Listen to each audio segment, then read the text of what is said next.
مرحبا عيني، شلونكم؟ اليوم راح نسوي كيكة البيت العادية. عندي هنا 4 بيضات. إذا عندكم بيض كبار حطوا 3، فانيلا، بيكنج باودر، نشا خاشوقتين. عندي برتقال، راح أسويها يعني بالبرتقال بدون حليب. أول نجي قبل ما نجهز نحط للقالب زيت أو سمنة وأمسحه وأرش له رشة طحين ورشيت له جوز الهند. هنا أنا أضيف ملعقة واحدة خل فوق البيض، وفانيلا 1، ملح شوية، رشة خفيفة،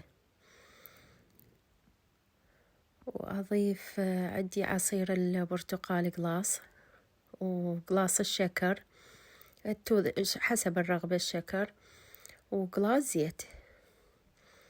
هنا أنا أخلطهن طبعا بالخلاط. هاي لا أحد يقول ما عندي كل هذا الخلاط بكل بيت متوفر. هنا من نخلطن جيد. ضفت الطحين، راح أضيف 3 قلاصات طحين، وعندي البرتقال باشرة، فد برتقالتين تبرشوه على مود يعني نكهة يصير طعمها كلش طيب، والملعقتين النشا والبيكنج باودر، وهم خلطة وبعدين أصبه. سهلة وسريعة وموادها متوفرة بكل بيت. هاي كيكة العصرية. بيكنج باودر 1 ضفت، ونشا قد ملعقتين. ما عندكم نشا يعني عادي لا تضيفون، بس تصير هشة، صارت قطنية وطعمها يخبل.